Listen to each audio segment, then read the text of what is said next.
This is the top of the Razorback piece that you can see here, and one of the things that we magnetized was the covering, which is a change out for the Rhino or for the turret option for the Razorback. As you can see, there's a magnet there right in the center. There's magnets for both of the turret options for whether you want to have a Stormbolter gunner or a Hunter Killer missile attachment. These are all exchangeable. On the underside, you'll see that I magnetized 6 1/4 inch by 1/16 inch magnets at various locations to allow for decorative pieces as well as functional options that come in the codex. For example, we have the Searchlight and the Hunter Killer missile.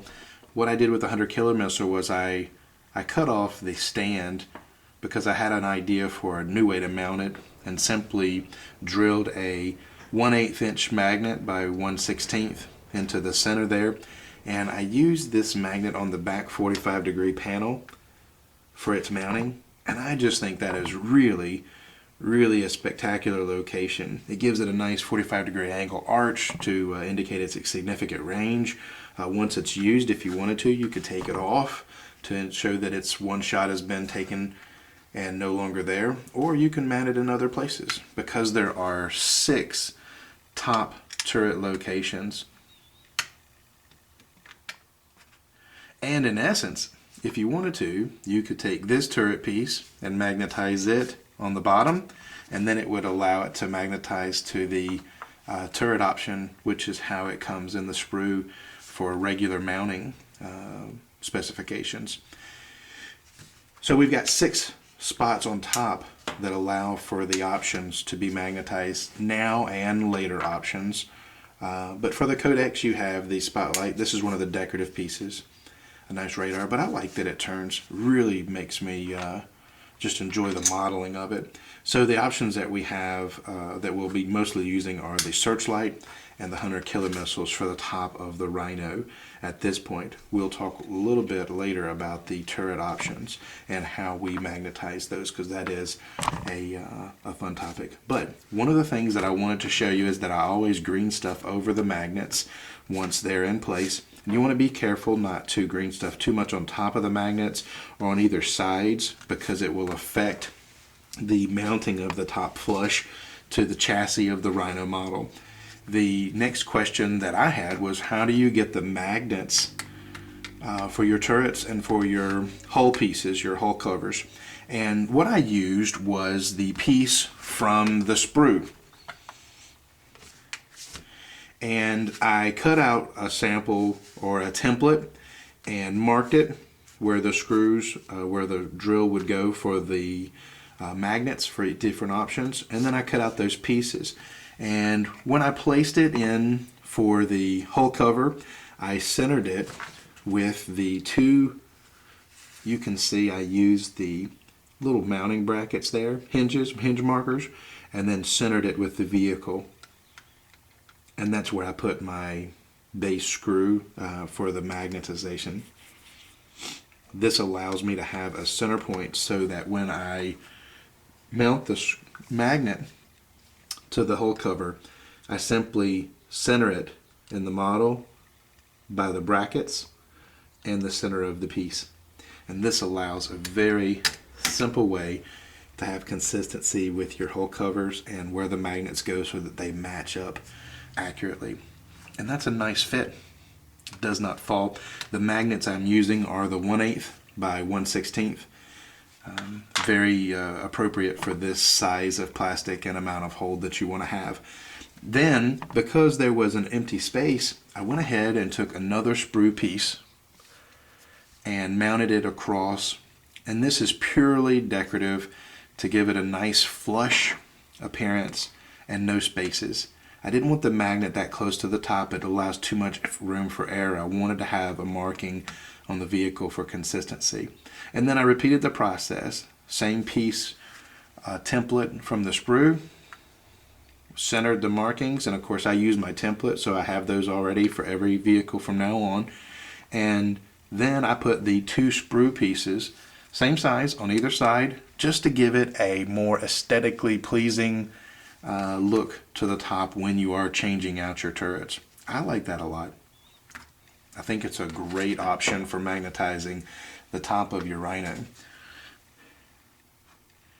Then what you'll do is you'll take, for this I used a gunner with the storm bolter, and I green stuffed inside of his torso using a piece of sprue cut to the right length, magnetized the center, and that allows a really nice magnetization of your turret. It allows it to turn smoothly and change out for other options. This is the hull or chassis of the Razorback that I'm working on, and I did want to have all of the options magnetized, and one of the options is on the front is a dozer blade. You'll see that I did take and cut off the stress points here and here to make it flush for mounting of the magnets inside. I used again the 1/8 inch magnet on this piece. Any and all magnets inside or underside of the Rhino, because they have to go through the plastic, even though it's thin, you want a nice secure hold. I'm using the 1/4 inch magnets in diameter for all of those, but these allow a very nice attachment of the dozer blade option, and as you can see, it really stays nicely and comes off, makes a nice connection. So that's going to allow you to have a magnet, one here and one there.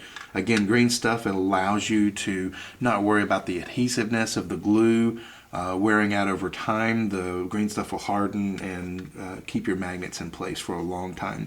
I also have been looking on Forge World at the larger dozer blade, and from what I can tell, it mounts here and here like the Vindicator. So I have actually magnetized inside of those points as well with a 1/4 inch magnet, so that when I get that attachment, hopefully those magnets and these magnets, between the 4, I'll be able to magnetize the new dozer blade option from Forge World. Then I have magnetized the doors, because Forge World makes a lot of really nice doors. There's a magnet inside of the body. That way I can have choices later. You never know what options are available for your magnetization or for your Rhino Razorbacks, and there is a really nice Blood Angel door that I think I'm going to use, but I wanted to go ahead and have it assembled. Magnets give you that option to change this out later, so I did do both doors. Another thing that just was driving me crazy is this back door. It always falls down, and I was just not happy with that. And so what I did was I magnetized the door using a magnet on this upper corner, and then again using the sprue pieces, the white edge facing out, I magnetized the upper left hand marker. I then was really a great idea, I shut the door and then took the sprue that had the magnet, and I placed it, and I let the door's magnet hold the sprue piece at the exact spot to where it was supposed to be. So I simply put some glue here and here, set it in, shut the door, let the magnet pull the piece and hold it exactly where it would line up at a perfect alignment. Then the next problem is when you have the top on, it's really hard to get the door open. If you use too small of a magnet, it'll fall down. If you use too hard of a magnet, and there's nowhere to hold on to it. So I took my carving blade and I made these little notches.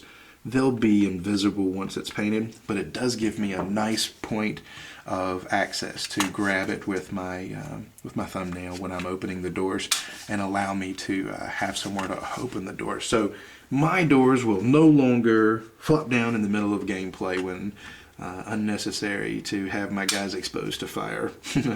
Okay, great.